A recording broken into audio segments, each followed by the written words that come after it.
वैकुंठवासी परमपूज्य हरिभक्तपरायण गुरुवर्य मदन महाराज बिहानी यांच्या कृपाशीर्वादाने नगर तालुक्यातील आठवड येथे अखंड हरिनाम सप्ताह व ग्रंथराज ज्ञानेश्वरी पारायण सोहळा मोठ्या उत्साहात संपन्न झाला। यामध्ये हरिभक्तपरायण कीर्तिताई गुंड यांचे कीर्तन झाले।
सरस्वती माते द्यावी मदस्मृती, येते का कुळती तुझ लागी, आपुल्या बाळासी धरी आता हाती, न करी पती जनामध्ये, सारा सार विचार करा उठा उठी, नाम धरा कंठी विठोबाचे, तयाच्या चिंतने निरसेल संकट, तराल दुर्घट भवसिंधू. प्रस्तुत प्राप्त प्रसंगी प्राप्त स्थळी कीर्तन रूपी सेवेकरता निवडलेला अभंग जगद्गुरु जगदवंदनीय साधू संत श्रेष्ठ तुकोबाराय यांचा 4 चरणाचा उत्कृष्ट असा अभंग आज या ठिकाणी आपण सेवेकरता निवडलेला आहे.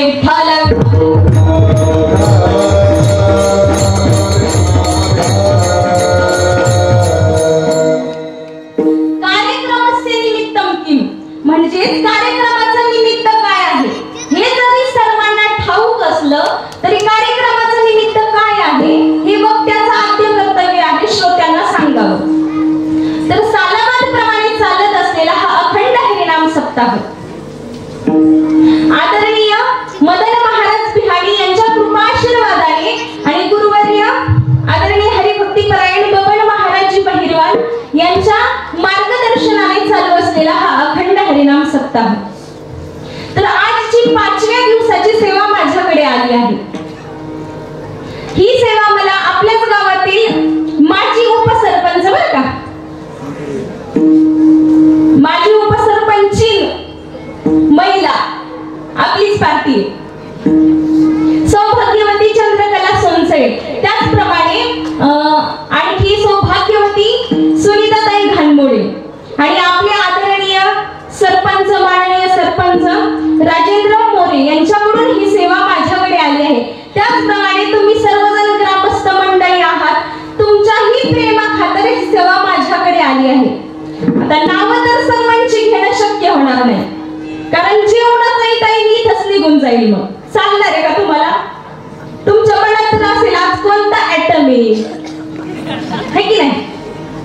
तर या ठिकाणी उपस्थित गुरुवर्ग आहेत, त्यांच्या समोर मला सेवा करण्याचं भाग्य मिळतंय. खरंच माझं खूप भाग्य आहे, कारण गुरु एक जगीत राहता. या जगामध्ये आपलं तारण करणारा कोण असेल तर तो फक्त एक गुरु आहे. तर मला गुरूंसमोर सेवा करण्याचं भाग्य मिळतंय. खरंच माझं खूप भाग्य आहे. तर या ठिकाणी उपस्थित सुप्रसिद्ध कीर्तनकार स्वप्नील दादा आहेत, त्याचप्रमाणे दोघे मृदंगाचार्य, नावही एकच आहे बरं का दोघांचं, अतिशय सुंदर पखवाज वाजवतात.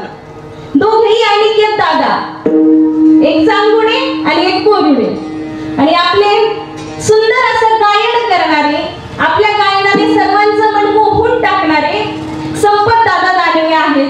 त्याचप्रमाणे वारंगुळे महाराज देखील आहेत आणि मगर महाराज सुप्रसिद्ध कीर्तनकारही आहेत आणि सुंदर असं गायनही करतात. मगर महाराज उपस्थित आहेत.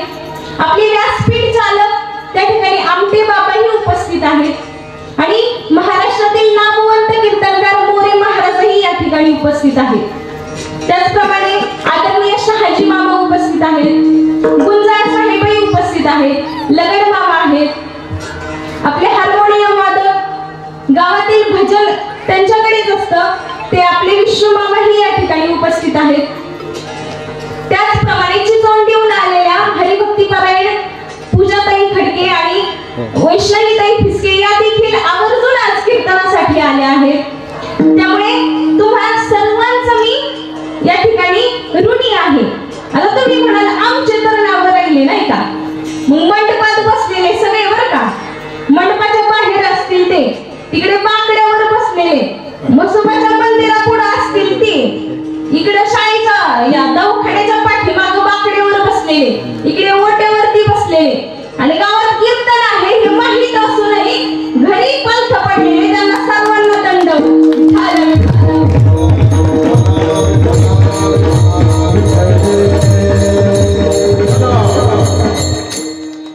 अहो सरपंच साहेबांनी आपली किती सोय केली, ज्यांना लांबून यायचे त्यांच्यासाठी गाड्या देखील ठेवलेल्या आहेत.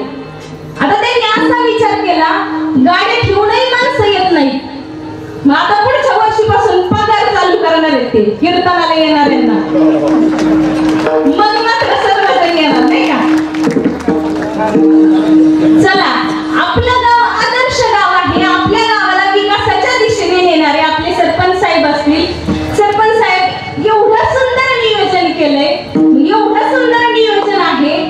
स्वर्गात गेलेले जे देव आहेत ना, जे अमृत पिऊन अमर झालेत, असं नियोजन असल्यामुळे त्यांना देखील इथे येण्याची इच्छा निर्माण होते.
बऱ्याच जणांनी प्रश्न विचारला, नेमकं काय खायला तिथं? ते गुळ आहे, त्याच्यात गुळ. आणि आपले पप्पू सर आहेत आपल्याच गावचे, तर त्यांच्याकडे त्यांनी शिवश्री नावाने आपलं गुळाचं कुऱ्हाड चालू केले. तर कुणालाही केमिकल विरहित गुळ हवा असेल तर त्यांच्याकडून घ्यायचा.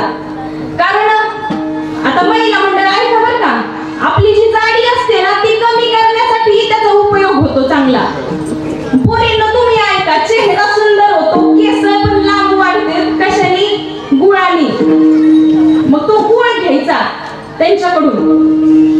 आणि आता सर्वात महत्वाचं म्हणजे आपल्या गावातील तरुण मंडळ.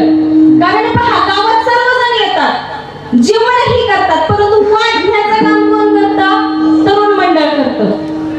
कारण अशा कार्यक्रमात यायला त्यांना जमत नसतं, पण आपलं इतकं भाग्य आहे की आपल्या गावातले सर्व तरुण मंडळ त्या ठिकाणी कीर्तनालाही येतात आणि वाढतातही. आणि वाढून झाल्यानंतर सर्व गावाचं जेवण झाल्यानंतर ते जेवतात.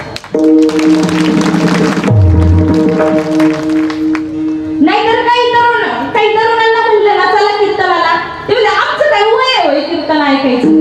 आता म्हातारा झाले ऐकायचं का तुला मग कीर्तन? आता तू म्हातारा होशील याची तरी काय गॅरंटी आहे? म्हणून त्या ठिकाणी तरुण मंडळाचेही खूप आभार आहे. आणि असं तरुण मंडळ आपल्या गावाला लाभले हे देखील आपलं भाग्यच आहे का? तर अभंगाचे गुरु तुकोबाराय काय सांगतात की सारा सार विचार करा उठा उठी, नाम धरा कंठी. कोणाचं नाम? विठोबाचं नाम धरायचंय. आणि कसं धरायचंय? तर सार आणि असार याचा विचार करायचा आणि मग त्या भगवंताचं नाम कंठात धरायचंय. मग आता त्यांच्याकडे आलेले साधक त्यांना म्हणू लागले, आम्ही नाम कंठात धरू, पण त्याचा आम्हाला काही फायदा आहे का? तर ते म्हणजे आहे की फायदा. काय आहे फायदा? तयाच्या चिंतने निरसेल संकट, तराल दुर्घट भवसिंधू. भवसिंधू आपण तरुण जाऊ कशाने? तर त्या भगवंताचं नाव घेतल्याने. आणि कसं घेतल्याने? सार आणि असार याचा विचार करून त्याचं नाव घेतल्याने. पुढे जाऊनच ते म्हणतात, तुम्ही आम्हालाच का नाव घ्यायला सांगतात? मग तुकोबाराय म्हणतात, तुम्ही मनुष्याच्या कुळामध्ये जन्माला आले ना, त्यामुळे तुम्हाला नाव घ्यायला सांगतो. जन्मोनिया कुळी वाचे स्मरे राम, धरी हाची नेम अहर्निशी. मग ते म्हणतात आम्ही नाव घेऊ, मग त्याचा फक्त आम्हालाच फायदा होईल. पुढे तुकोबाराय सांगतात, फक्त तुम्हालाच फायदा नाहीये, तर त्याचा तुमच्या कोटी कुळांना फायदा आहे. तुका म्हणे कोटी कुळे ती पुनीत, भावे गाता गीत विठोबाचे. आणि तयाच्या चिंतने निरसेल संकट, तराल दुर्घट भवसिंधू. हा झाला अभंगाचा सरळ भावार्थ. आता आज जिजाऊ माता आणि स्वामी विवेकानंद या दोघांच्या जयंत्या देखील आहेत पहा. आता जिजाऊंनी शिवबावर कसे संस्कार केलते? तर चांगले संस्कार केलते. आणि सार विचार म्हणजे काय? तर चांगला विचार. मग जिजाऊंनी शिवबावर केलेले संस्कार कसे होते? तर ते सार होते. धन्य धन्य थोर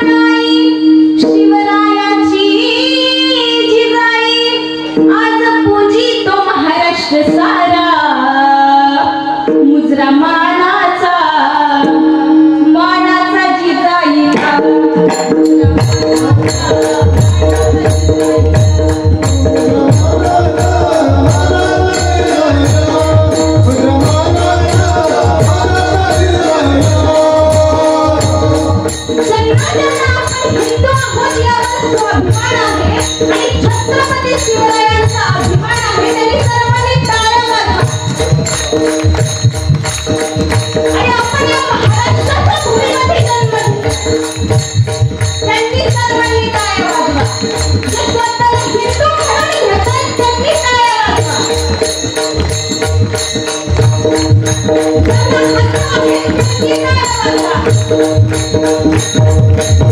माझ्या जिजाऊ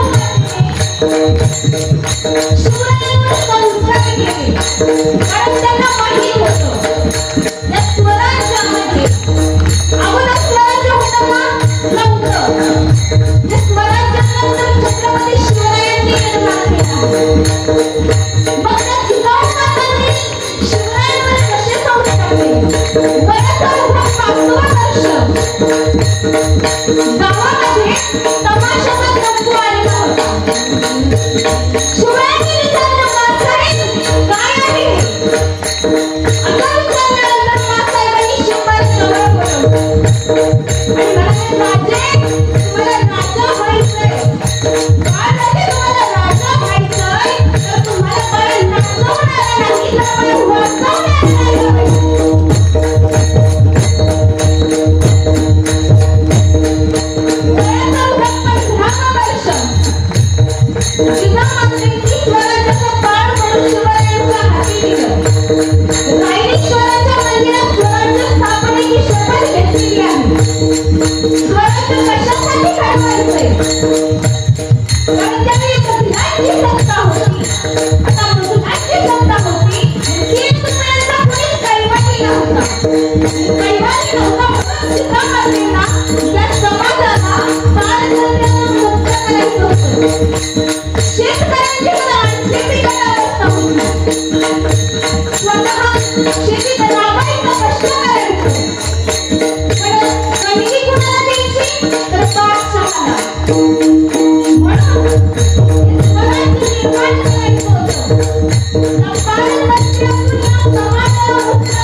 शिवरायांची शिवशाही आहे का?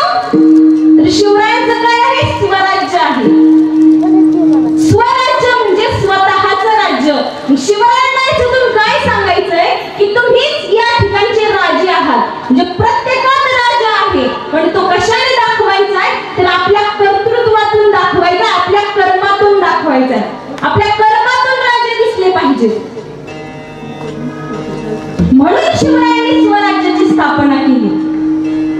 राजांची गरज नाही, आपणच राजा व्हायचं, ही शिवरायांची शिकवण होती. आणि मग जिजामातांनी कसे संस्कार केले तर सार संस्कार केले. आता पहा, हा जो भव्य सप्ताह आहे हा पण सार विचारातूनच निर्माण झालाय ना. चांगल्या विचारातून, सार म्हणजे चांगलं आणि असार म्हणजे त्या ठिकाणी वाईट, सोप्या शब्दात सांगायचं झालं तर मग पहा, मग सगळेच सार कार्यक्रम होतात का? नाही होत. काही असार, काही फसवणुकीचे कार्यक्रम होत असतात जगामध्ये. कारण पहा, एका दवाखान्यासमोर एक पाटी लावलेली होती, इथे आल्यानंतर कोणताही रोग बरा करून मिळेल, कोणताही असू द्या बरं का. असं वाचल्यानंतर एक मनुष्य होता, त्याने विचार केला की अरे कोणताही रोग बरा होतोय, मग जायला काय हरकत नाही. मग तो गेला, परंतु लक्ष द्यावर का त्याला कोणताच रोग नव्हता. मग म्हणला तिथं काय अट होती पुढं की जर रोग बरा झाला तर पेशंटने 300 रुपये द्यायचे, आणि जर रोग बरा झाला नाही तर डॉक्टर कडून 1000 रुपये घ्यायचे बरं का. मग असं असल्यानंतर तो म्हणतोय चला काय होतं 1000 रुपये का बोलायला तर भेटतील आपल्याला. असं म्हटल्यानंतर तो गेला डॉक्टरांकडे. गेल्याच्या नंतर डॉक्टरांना म्हणाला डॉक्टर साहेब काय झालंय ना, माझी जिभेची चवच गेली म्हणे. आता चव गेली म्हटल्यानंतर डॉक्टर साहेब म्हणाले बसा तुम्ही, आम्ही तुमचा इलाज करतो. असं म्हटल्यानंतर ते म्हणले सुरेश, म्हणजे त्यांचा हाताखालचा होता बरं का, त्याला सुरेश नावाने आवाज दिला. आवाज दिल्यानंतर तो आला त्या ठिकाणी. तेव्हा 4 नंबरचा ड्रॉवर उघड आणि त्यातील ती कुपी घे, कुपी म्हणजे बॉटल बरं का, कुपी घे आणि याच्या तोंडात 2 थेंब टाक. असं म्हटल्यानंतर त्याने घेतली ती बॉटल, त्याच्या तोंडात 2 थेंब टाकले. हा लगेच ताड करून लावला, काय डॉक्टर साहेब पेट्रोल टाकता का तुम्ही तोंडात? असं म्हटल्यानंतर डॉक्टर साहेब म्हणाले काढा 300 रुपये. आली की नाही चव तोंडाला? हा. मग आता 1000 कमवायला गेलता पण घालून 300 आला. मग बुद्धी काय गप्प बसू देत नाही. मग पुन्हा 4-5 दिवसांनी गेला, म्हणाला डॉक्टर साहेब माझी ना स्मरणशक्तीच गेली. स्मरणशक्ती गेली म्हणे. काय झालं, तुमचा दवाखानाही सापडत नव्हता म्हणे मला, पण त्या रिक्षावाल्याला 10 रुपये लागते तर त्याला 100 रुपये दिले, बरंच तुमचा दवाखाना शोधत आलो. असं म्हटल्यानंतर डॉक्टर साहेब म्हणाले ठीक आहे, काही चिंता करू नका, बसा तुम्ही. पुन्हा सुरेशला आवाज दिला आणि म्हणाले उघड 4 नंबरचा ड्रॉवर आणि ते 2 थेंब त्याच्या तोंडात टाका. असं म्हटल्यानंतर तो पेशंट म्हणाला डॉक्टर साहेब आजही पेट्रोलच टाकणार का? तेव्हा काढा 300 रुपये. स्मरणशक्ती गेली ना, आठवलं ना तेव्हा पेट्रोलच टाकलं होतं, आजही पेट्रोलच आहे. 600 गेले याचे. आता तर गेला काही गप्पच बसवेना. मग चांगल्या 7-8 दिवसांनी आला, पुन्हा आला डॉक्टरांकडे. म्हणलं आता 600 गेले ना आपले, 1000 तर आता मिळवायचे. असं म्हटल्यानंतर आला तो. आल्याच्या नंतर डॉक्टरांना म्हणाला डॉक्टर साहेब आता माझी दृष्टीच गेली म्हणे. दृष्टी गेली म्हटल्यानंतर ते डॉक्टर त्याला म्हणाले दृष्टी गेली ना, पण मी तर डोळ्याचा डॉक्टर नाहीये म्हणे. डोळ्याचा डॉक्टर नाही तर मग काय करायचं झालं? ते म्हणाले आता तुम्ही द्या मला 1000 रुपये. मग त्याने सांगितलं सुरेश दे रे यांना 1000 रुपये. असं म्हटल्यानंतर सुरेशने 500 ची नोट घेतली आणि 100 ची नोट घेतली आणि दिली त्याच्या हातावर. तो म्हणाला काय डॉक्टर साहेब इतका समाज कार्य करता आणि 600 रुपये देता, खोटं बोलता का माझ्याशी? असं म्हटल्याच्या नंतर डॉक्टर म्हणाले काढा 300 रुपये. दिसायला लागलं ना तुला? हे असे कार्यक्रम कुठे होतात? बाहेर होतात. पण हा जो सप्ताह आहे, हे जे हरिकीर्तन आहे, हे कशासाठी आहे तर त्या भगवंताचं चिंतन करण्यासाठी आहे. आणि इथे एवढं काय प्राप्त होणार आहे आपल्याला? तर आपलं जे अंतिम ध्येय आहे, आपल्याला जे साध्य करायचं आहे मनुष्य जन्मामध्ये येऊन, ते या ठिकाणी आल्यानंतर साध्य होणार आहे.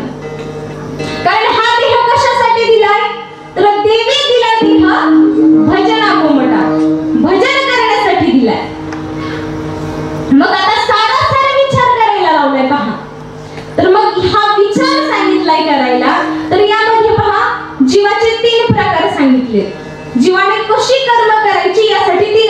सांगितले.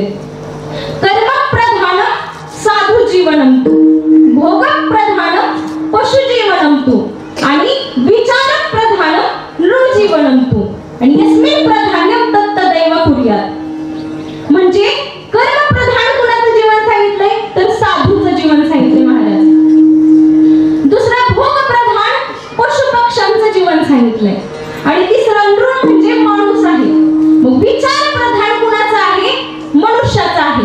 विचार फक्त माणसालाच करता येतो, कुत्र्यांना येत नाही, पशुपक्ष्यांना येत नाही, गाढवांनाही येत नाही.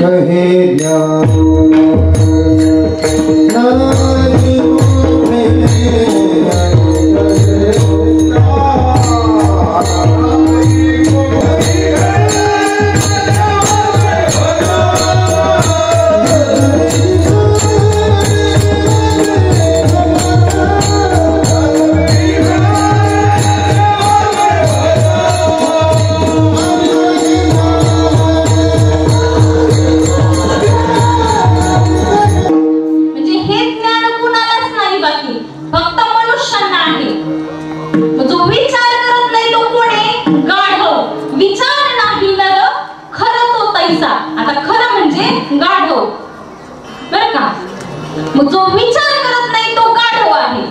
आपल्या सगळ्यांना येतो ना विचार करता? बोलत चालायचं महिला मंडळ येतो ना? घरी नवरा गप्प बस म्हणतो तरी गप्प बसल्या नाही आयुष्यभर. इथं मी बोला म्हणते तरी बोलायला झालं. बोलत जायचं. आपल्याच गावातला कीर्तनकार आहे, घाबरायचं अजिबात नाही, बोलत चालायचं सगळ्यांनी.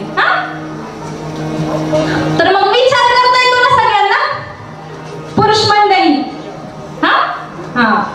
तर विचार करता येतो म्हणजे आपण कोण आहोत? मनुष्य. मग पहा, कर्मप्रधान साधू जीवनंतु म्हणजे साधूंचं जीवन कर्मप्रधान सांगितलंय. मग साधूने काय करायचं तर कर्म करत राहायचं. आता कुठपर्यंत कर्म करायचं तर ज्ञानाची प्राप्ती होईपर्यंत कर्म करायचं. आता मग ज्ञानाची प्राप्ती झाल्यानंतर कर्म करायचं सोडायचं का तर नाही. कारण समाज हा साधूकडे पाहून वागत असतो बा. समाज साधूकडे पाहून वागतो म्हणून साधूला कसं विशेष आचरावे लागे संती, विशेष आचरण करावे लागतं. आता साधूंना ज्ञानाची प्राप्ती झाली, त्यांना कळलंय की देव आणि मी काय वेगळा नाही. मग त्यांना उपवास करायची काही गरज आहे का? काहीच गरज नाही. त्यांना उपवास करायची गरज नाही, पण ते उपवास करतात. कारण त्यांनी जर उपवास सोडला तर आपण एका पायावर तयार असतो उपवास सोडायला. कारण समाज साधूकडे पाहून वागतो. आता समाज जसा साधूकडे पाहून वागतो तसं घरातली मुलं आपल्या आई वडिलांकडे पाहून वागत असतात आणि शाळेतली मुलं शाळेतल्या शिक्षकांकडे पाहून वागतात. मग घरातली मुलं आई वडिलांकडे पाहून वागतात. मग आई वडिलांचं आचरण कसं असावं? त्या ठिकाणी आई वडिलांचं आचरण चांगलं असायला हवं. कारण मुलं घरातली आई वडिलांकडे पाहून वागत असतात. आता ही मुलं आहेत हे काही लव विचित्र महाराज, त्यांना काय सांगावं? आता एक मुलगा होता इंग्लिश मीडियमनी तर फार वाटोळ केले. ते इतका अभ्यास करता पप्पाला मम्मी, मम्मीला पप्पा म्हणतो. त्याला विचारलं पप्पा काय करतात? ते म्हणजे स्वयंपाक करतायत. मम्मी काय करते तर दाढी करते. आता काय सांगावं? आता एक छोटं असंच होतं, 15 दिवस शाळेतच गेलं नाही. शाळेत गेलं नाही तर मॅडम घरी आली. पहिलीच होतं. तर आजोबा होते त्याच्या बाहेर. आजोबा म्हणते पिंट्याला मॅडम आली. पिंट्या म्हणतोय बाबा तुम्हीच लपा. मी सांगितलंय आमचं म्हातारं गेलंय, आता मी काही 1 महिनाभर येत नाही. हे असे इतके विचित्र असते. आता एक काय करत होतं, 8वीचं होतं, मावा चोळत होतं. आता माझ्या समोरच होतं, मला काही दाखवलं नाही. म्हणलं आणि तू चड्डीतला पेंडीत यायचा आणि इतक्या लहानपणी मावा चोळतोय काय? ते म्हणे तू कोण तू? म्हणलं मी महाराज आहे. महाराज तिकडे मंडपात तिथं आहे ना, तो ऐकणार. इथं मी माझ्या बापाचं ऐकत नाही, तो कुठून ऐकणार? तेवढ्यात त्याचा बाप आला. बरं, बाप आल्यानंतर लगेच हात मागं घेतला. हात मागे घेतला तर मग तो म्हणाला, मी म्हणेल त्याला, बापाला घाबरत नाही मग हात कशाला मागे घेतला? ते म्हणले, माझ्या हातावर त्याच्या हातात घेते आणि टाकते खाऊन. म्हणून पालकांचं आचरण मुलांसमोर चांगलं असावं, कारण जसे पालक वागतात तसेच मुलं वागणार. मग हे झालं, आपल्या घरातील पालकांचं वागणं जसं असेल तसे मुलं वागतात. शाळेतील शिक्षकांचं वर्तन जसं असेल तसे शाळेतले मुलं वागतात. आणि समाज हा साधूकडे पाहून वागतो त्याप्रमाणे. हे झालं साधूंचं जीवन कसं आहे, कर्मप्रधान आहे. दुसरं आहे भोगप्रधान. कुणाचं? पशूंचं. आता भोगप्रधान जीवन आहे, त्यांना पाप पुण्याची काय नसते, जाणीवच नसते. आता पहा, सर्व महाराज मंडळी आहेत, ठिकठिकाणी कीर्तनाला जाता तुम्ही. आता गेल्यानंतर त्या ठिकाणी महाराजांची पूजा करतात, यात नवल नाही, गाडीचीही पूजा करतात. आता गाडीची पूजा केल्यानंतर मग पुढे जाऊन सर्वजण आतमध्ये जातात. इकडे श्वान येतात. श्वान म्हणजे काय? कुत्रा. ते येतं म्हणतं, फक्त पूजाच कशाला केली, आपण अभिषेकही करू, विठ्ठल विठ्ठल.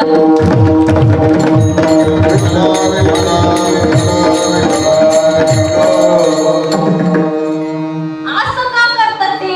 हे ज्याला कळायचं त्यालाच कळलं. असं का करतात? तर पाप पुण्याचं ज्ञान नसतं. पशु काय पाप पुण्य जाणती, उत्तम मध्यम भोग भोगिती, यामुळे करतात. आणि शेवटी सांगितलंय विचार प्रधान नृजीवनम. तू म्हणजे माणसाचं जीवन कसं सांगितलंय तर विचार प्रधान सांगितलंय. आपला आपण करावा विचार, प्रसन्नते सार मन वाही. आपला आपण विचार करायचा आहे. आता असंच कीर्तन चालू होतं. चालू कीर्तनात मी म्हटलं, देवाचं नाव घेणं चांगलं असतं, नाव घेत चालावं, घेतलेलं चांगलं असतं. एक ताई मध्येच उठल्या, काकू उठल्या आणि म्हणाल्या, कीर्ती ताई चॅलेंज नाही करायचं बरं का. म्हणलं काय झालं पण? ते म्हणले, नाव घ्या, काय लावलंय तुम्ही?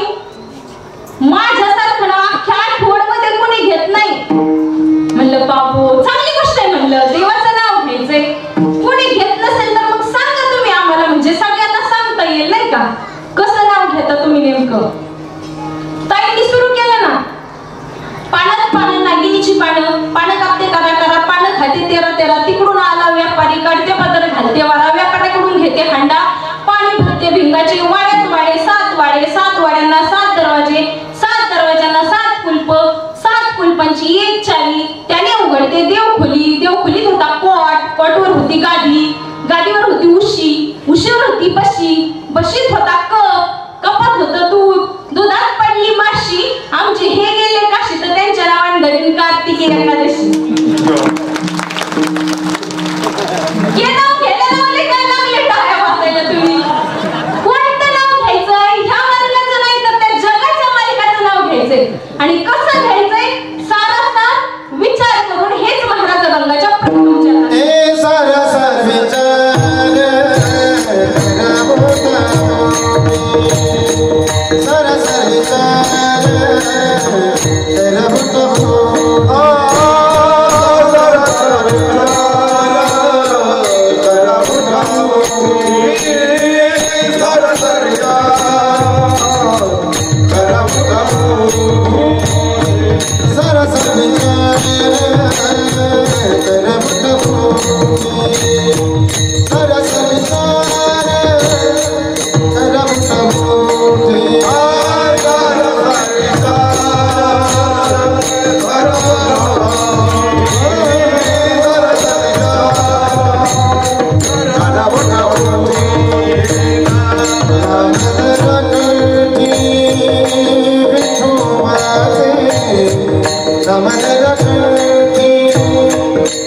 Vitor,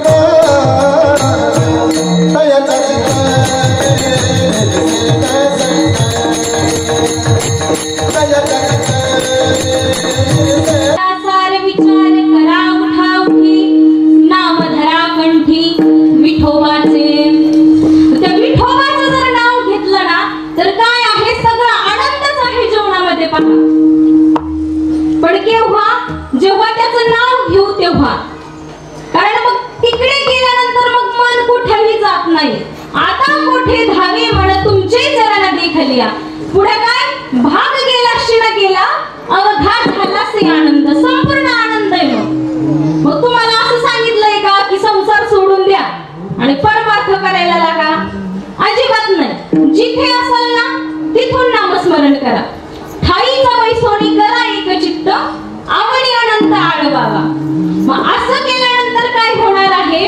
तो भगवंत तुमच्याकडे येणार आहे आणि तो भगवंत आल्यानंतर जीवनामध्ये फक्त आनंदच आहे. पहा, कारण तो आपल्या हृदयामध्येच आहे.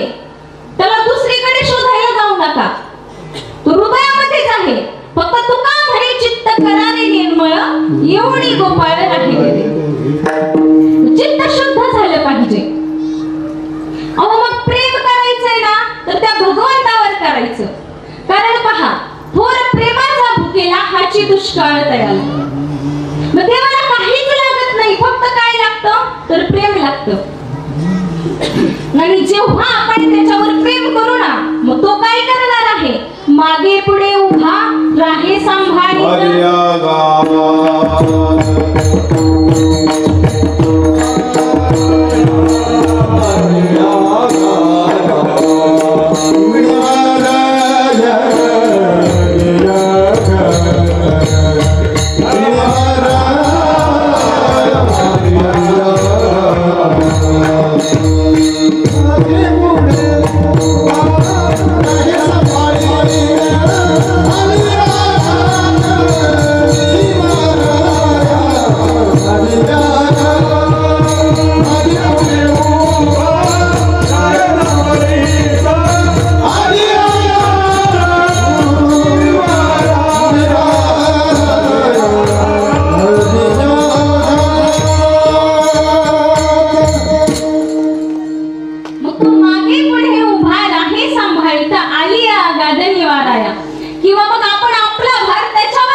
संती विठोबासी किंवा तुका म्हणे घालू तयावरी भार, वाहू हा संसार देवापायी.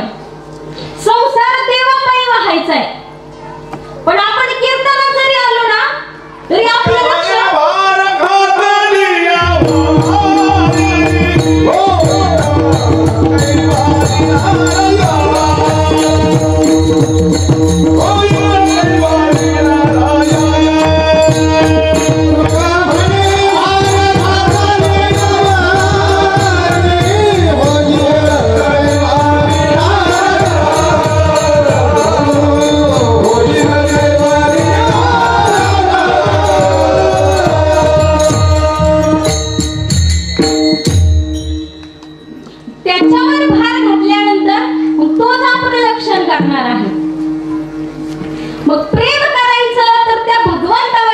या नाशवंत गोष्टींवर प्रेम नाही करायचं. कारण आपण या प्रेमाची व्याख्याच बदलून टाकली. एखादा चांगला गुण दिसला झालं प्रेम. पण तो गुण संपल्यानंतर संपणार आहे ना तुमचं प्रेम. एखाद्याचं चांगलं सौंदर्य असलं झालं प्रेम. सौंदर्य संपणार आहे ना कालांतराने, प्रेमही संपणार. मग जी गोष्ट शाश्वत आहे, जिचा कधीही नाश होणार नाही, अशा अविनाशी भगवंतावर प्रेम करायचं. त्याच्या नामावर प्रेम करायला शिकलं पाहिजे. पोरींनो असं जगायचं ना, कोणी आपल्याला आरे केलं ना त्याला लगेच तुरे करायचं. पण कुठं तेही कळलं पाहिजे. सासू सासऱ्यांना आई वडिलांना जमणार नाही, कुठं करायचं ते कळलं पाहिजे. आणि ज्यावेळेस आपल्या चारित्र्याचा संबंध येईल ना तिथं अजिबात गप्पा बसायचं नाही. कारण एक ओळ खूप सुंदर आहे. नारी प्रेम नारी प्रीत में राधा बने, गृहस्थी में बने जानकी. नारी प्रीत में राधा बने, गृहस्थी में बने जानकी. काली बनकर शीश काटे, जब बात हो उसके सम्मान की. म्हणून आयुष्यात जगायचं ना असं जगायचं की आपला बाप या समाजामधून कॉलर टाईट करून चालला पाहिजे. आपलं एकही कृत्य असं नसावं की ज्या कृत्यामुळे आपल्या बापाला या समाजामध्ये खाली मान घालावी लागेल. अरे तो बाप शिकवतोय ना तुम्हाला, जेवढं शिकायचंय तेवढं शिक म्हणतोय कोणी.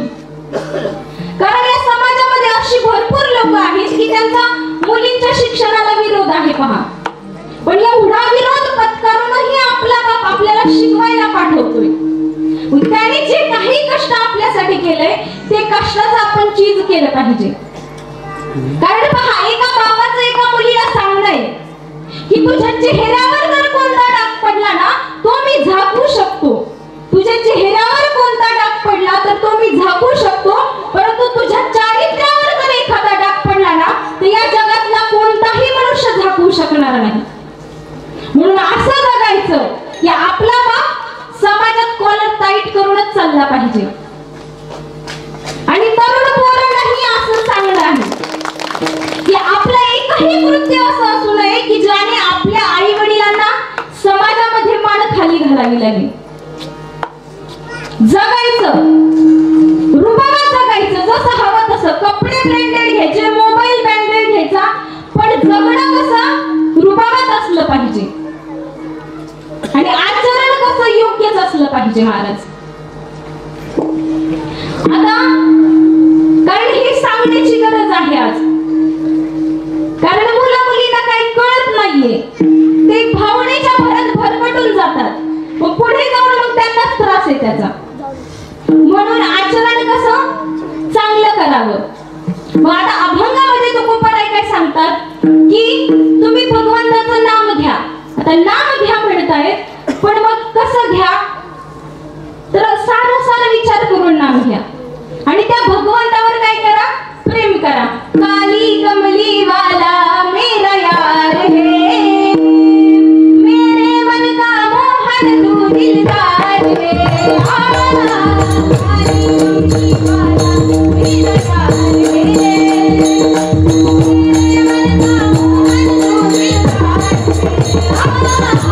काली कमली वाला मेरा यार है, मेरे मन का मोहन तू दिलदार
पाहिजे ना, नाहीतर काय व्हायचं, विचार करिता वाया जाय काळ, असं तर नाही झालं पाहिजे.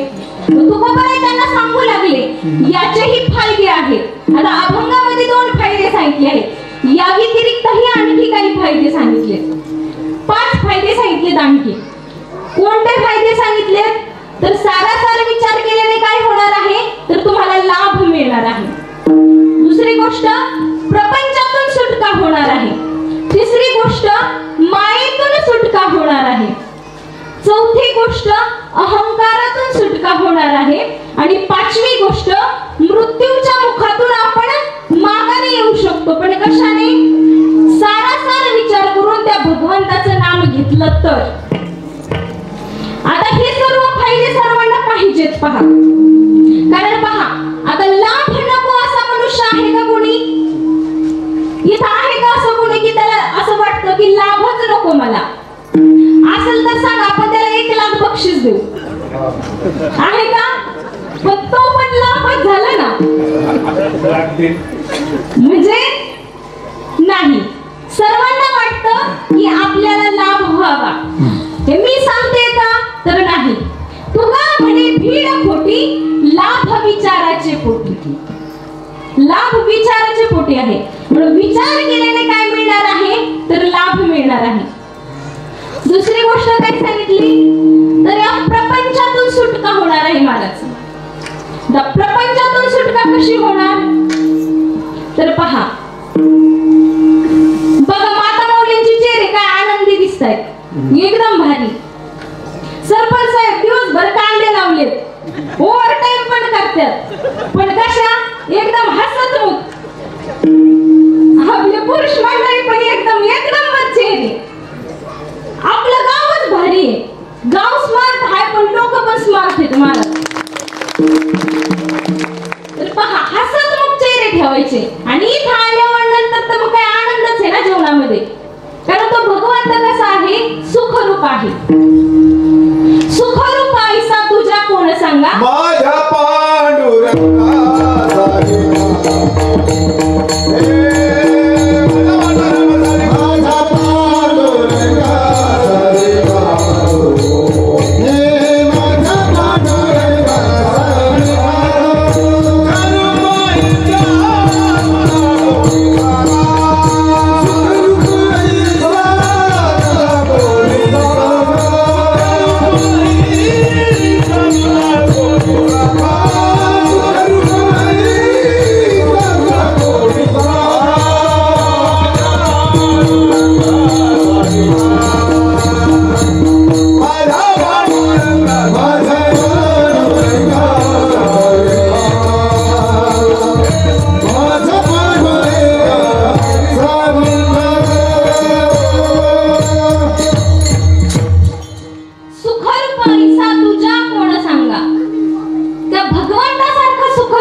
भगवंताकडे जाणं कसा विचार आहे सार विचार आहे. कारण पहा असारे दुर्गे संसारे षटपदी मुक्तिदायिनी विष्णू एकादशी गीता तुलसी विप्रधेनवः. ह्या 6 गोष्टी असाराच्या संसारामध्ये काय सांगितलं सार सांगितलं. त्या विष्णूची भक्ती ही कशी आहे तर सार आहे. आपल्याला ह्या प्रपंचातून सुटका पाहिजे महाराज. सुटका पाहिजे तर काय केलं पाहिजे विचार केला पाहिजे. पण काय झालं एकदा कीर्तन करत असताना एक अशाच काकू समोर बसल्या होत्या, असं करायला लागल्या. म्हणजे चाललंय तरी काय. म्हणलं काकू शेळी बांधली नाही का. काकू म्हणले शेळी बांधली. म्हणलं मग कुलूप मोडून बघितलं नाही का. म्हणजे कीर्तीताई काय सांगावं, शेळी बांधली कुलूप पण मोडून बघितलं, पण कुलूप कडी लावायच्या आधी लावलंय की कडी लावलं हीच आठवण. हे असं तर आपली तर आहे. बसल्यात कुठं कीर्तनात आणि चिंता कुठं घरी. मग अशा ह्या ध्यानाचा काही उपयोग नाही. इथं आहेत ना इथलं ऐकायचं. मग इथलं ऐकल्यानंतर त्यावेळेसच तुम्हाला त्या भगवंताची प्राप्ती होणार आहे पहा. मग आपल्याला जर प्रपंचातून सुटका पाहिजे असेल तर विचार करावा लागतो. पुढे काय सांगितलंय की मायेतून सुटका होते पहा. आता मायेतून सुटका पाहिजे असेल तरीही विचार करावा लागतो. पुढे काय सांगितलंय की तुमची अहंकारातून सुटका होते. कारण अहंकार कसा आहे, अहंकार तो नासा भेद जगी निंदे कोवळा. म्हणजे निंदा होणार आहे पहा आपली. अहंकार जर धरला तर निंदा होणार आहे समाजामध्ये. मग निंदा झालेली कुणालाही चालणार आहे का नाही चालणार. कारण सर्वांना वाटतं की सर्वांनी माझं काय करावं गुणगान करावं असं सगळ्यांना वाटतं. मग तो जर निंदे होत असेल तर त्या अहंकाराचा काही उपयोग नाही. शेवटी कोणता फायदा सांगितलाय तर आपण मृत्यूच्या मुखातून मागे येऊ शकतो. आता पहा संतांच्या हातात ह्या गोष्टी आहेत की आपण मृत्यूच्या मुखातून बाहेर येऊ शकतो. कारण संत एकनाथ महाराज 3 वेळा मृत्यूच्या मुखातून बाहेर आले पहा. कारण जन्म कधी झाला षष्टीला झाला आणि मृत्यूवेळी त्यांचा म्हणजे समाधी घेतली त्यांनी कधी षष्टीलाच. आता काय झालं पहिल्या वेळेस षष्टी पहिल्या वर्षी आली त्यांनी, त्यावेळेस मृत्यू झाला त्यांचा. मग सगळे निघाले खांदेकरी घेऊन. 4 जण खांदेकरी असतात ना महिला मंडळ. किती असतात 3 असतात वाटतं. हाय जागे आहेत 4 जण खांदेकरी असतात. मग ते 4 जण नाथ महाराजांना घेऊन चालले होते आणि आता शेजारी होते 2 जण. तो म्हणाला शेजारच्याला म्हणू लागला, काय म्हणे कीर्तन केले, प्रवचन केले, कथा केल्या, रामायण लिहिलं, भागवत लिहिलं, लोकांना जीव घातलं, शेवटी आपल्याच खांद्यावर चालला. नाथ महाराज लगेच उठून उभे राहिले. म्हणले हट, तुझ्या खांद्यावर येण्याची तुझी पात्रता नाही, मी आता काही मरणार नाही. उठून बसले. त्याची तळपायापासून तर थेट डोक्याच्या केसापर्यंत विठ्ठल विठ्ठल विठ्ठल करायला लागला. तो असं मोठं कधीच बघितलं नाही म्हणला. नाथ महाराज म्हणले, माझा ओझा कुणाच्या खांद्यावर होईल असं मला कधी वागायचं नाही, आता मरत नाही म्हणले मी. नाथ महाराज पुन्हा घरी आले, उड्याच मारायला लागले. पुन्हा भगवंताचं नामस्मरण सुरू झालं. आता पुढच्या वर्षी पुढची षष्ठी आली. आता पुढची षष्ठी आली, पुन्हा त्या ठिकाणी मृत्यू झाला. आता अख्खं गाव नाही, अख्खा जिल्हा आला. कशाला? मृत्यू झाला म्हणून का? परत उठते काय बघायला. अख्खा जिल्हा आला. आता जिल्हा आल्यानंतर मग त्या ठिकाणी नाथ महाराज गेले आणि मग 4 खांदेकरी लावायचे होते. परत त्या खांडेकरांना कोपऱ्यात घातलं तरुण मंडळाने. म्हणले बोलला ना परत, ते परत उठलं. म्हणले बोलायचं नाही. असे चोपून काढले, कोपऱ्यात घातलं, अंधारात घातलं, चांगले चोपिले. मनात सुद्धा बोलायचं नाही म्हणले. मनात जरी बोलले ना तरी उठून बसणार. ते म्हणले बाबा पाया पडतो तुझ्या, माझी शपथ, पण बोलायचो नाही, मनात देखील विचार करायचो नाही.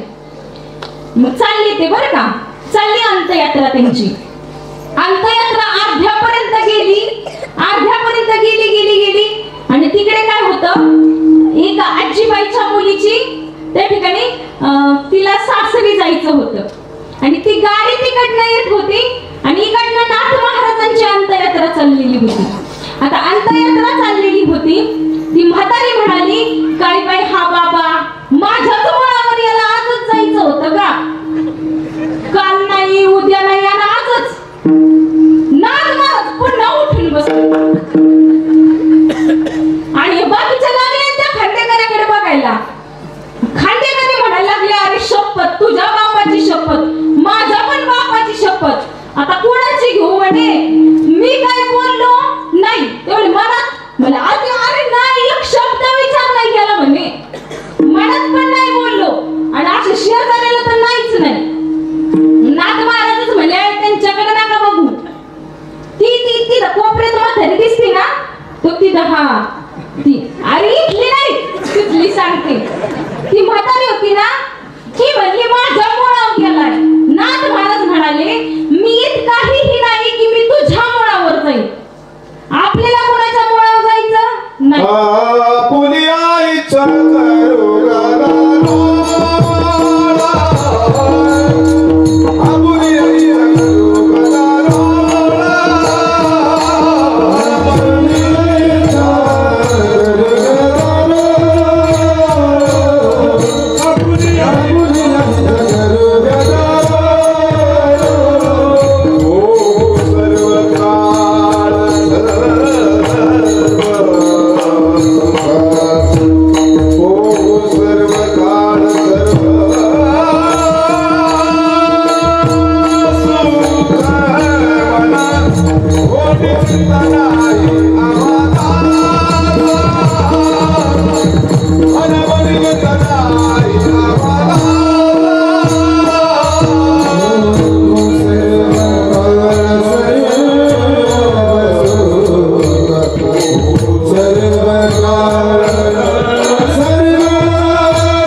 म्हणून हे कशाने होतं, विचाराने होतं.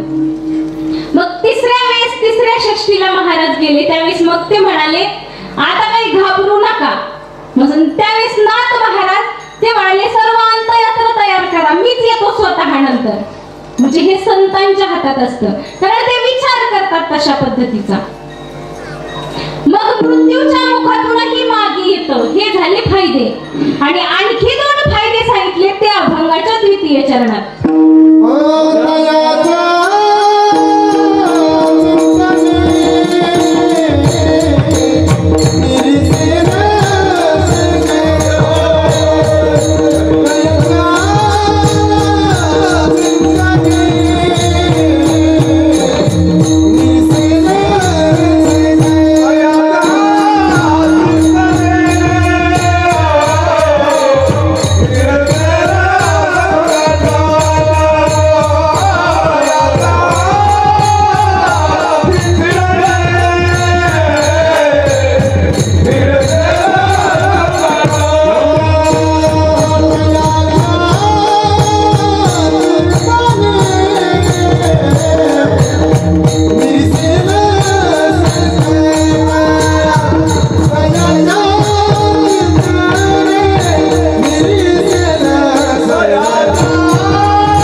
आंबा माहिती ना सगळ्यांना.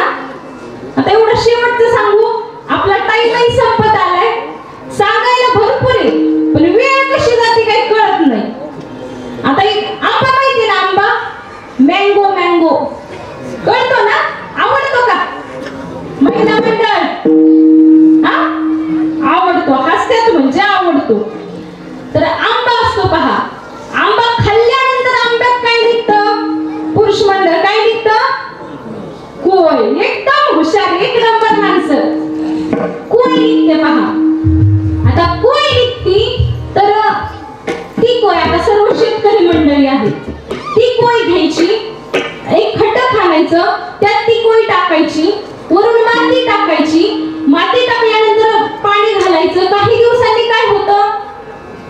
छोटस एक अंकुर फुटतो. त्याला अंकुर फुटल्यानंतर त्याचा एक बुंदा तयार होतो. बुंदा तयार झाल्यानंतर ते झाड हळूहळू मोठं होत चालतं. त्याला फांद्या, पाने, फुले, मोहर येतो नाही का आंब्याला, मोहर येतो. आणि त्या मोहराला काय येतं? पुन्हा आंबे येतात. किती आंबे येतात? 4000 आंबे येतात. वचने किंमत निग्रता, बोलायचं झालं तर 400 का म्हणायचं? 4000 आंबे आले बरं का, लक्ष द्या. 4000 आंबे आले तर 4000 आंबे खाल्ल्यानंतर त्यात काय निघणार आहे? हा एक नंबर काय निघणार आहे? कोयच निघणार आहे. मग हा चमत्कार जेव्हा कळला ना, त्याला सगळं कळलं. बरोबर ना मामा? हा चमत्कार त्याला कळला, त्याला सगळं कळलं. कारण पहा, पहिली काय होती? कोय होती. नंतर ती परावर्तित झाली, तिचा अंकुर झाला, तिचा बुंदा तयार झाला, पुन्हा मोठं झाड तयार झालं, मोहर आला आणि पुन्हा आंबा झाला. आणि आंब्यात काय निघली? पुन्हा कोय. म्हणजेच काय?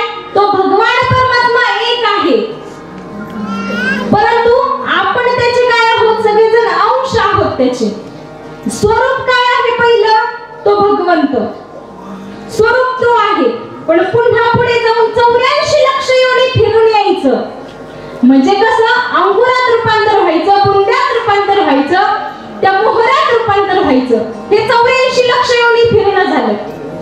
आंबा खाल्ल्यानंतर पुन्हा काय निघते? कोय निघते. म्हणजे पुन्हा आपल्याला म्हणजे आपलं ध्येय काय आहे? मनुष्य जन्माला आल्यानंतर काय करायचंय? तर त्या भगवंताचं चिंतन करायचंय आणि पुन्हा काय व्हायचंय? त्याच्यातच विलीन व्हायचंय. आधी कोय होती, नंतरही कोयच झाली. म्हणजेच आधी भगवंताचं स्वरूप होतं आणि नंतरही या संसारामध्ये येऊन चिंतन करायचंय आणि त्या भगवंताच्या स्वरूपाला प्राप्त व्हायचंय. मग तुकाराम महाराज म्हणतात, तुम्ही मनुष्याच्या जन्मामध्ये आला आहात म्हणून मी तुम्हाला सांगतोय काय करा? तर नामस्मरण करा आणि हाच नेम धरा. हेच महाराज अभंगाच्या जन्मनिया कुणी वाच स्वरे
कष्टाचा पण शोधावी सुखाचा.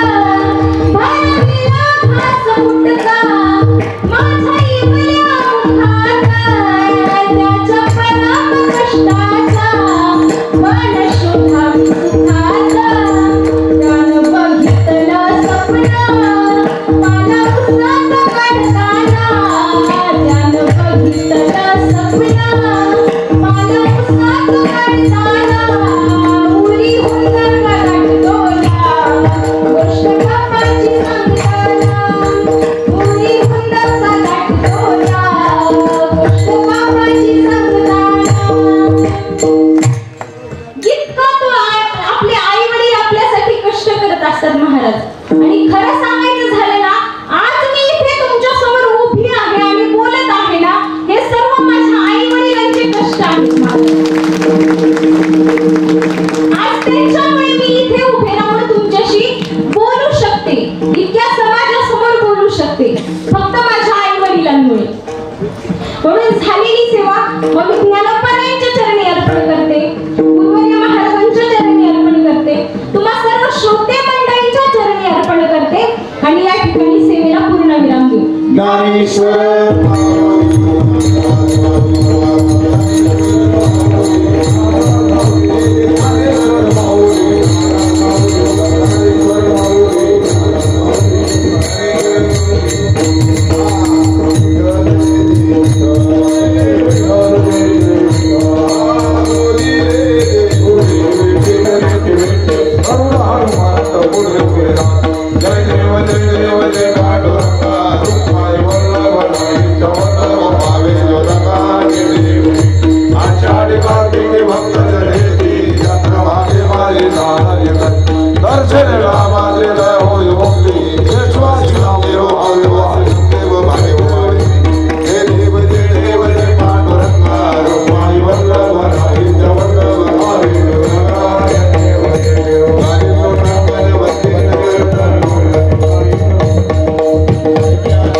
गरबा करून आपल्याला सर्वांना आता महाप्रसाद आनंद घ्यायचाच आहे.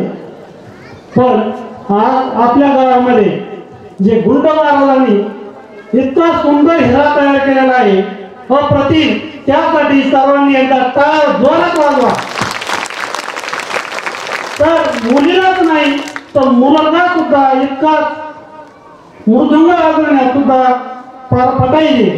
4 वर्षापासून मला सांगत होते की माझ्या मुलीचं कीर्तन घ्या, पण सगळ्यांच्या गावच्या विचारांनी मला निर्णय घेता येत नव्हता.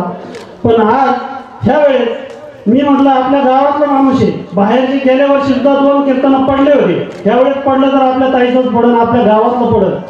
पण आज ताईने इतकं सुंदर कीर्तन केलंय. खरंच महाराज आणि ताईला माझा मनापासून शास्त्रात नमस्कार आहे. इतका सुंदर हिरा तयार केलेला आहे, अप्रतिम.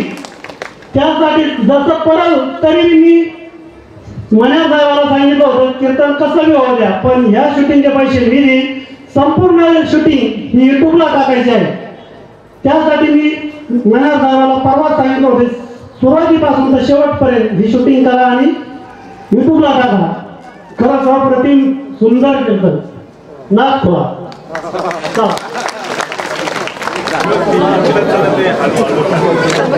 ताज्या घडामोडींसाठी आजच आमच्या YouTube चॅनलला सबस्क्राईब करा आणि बेल आयकॉनला क्लिक करा.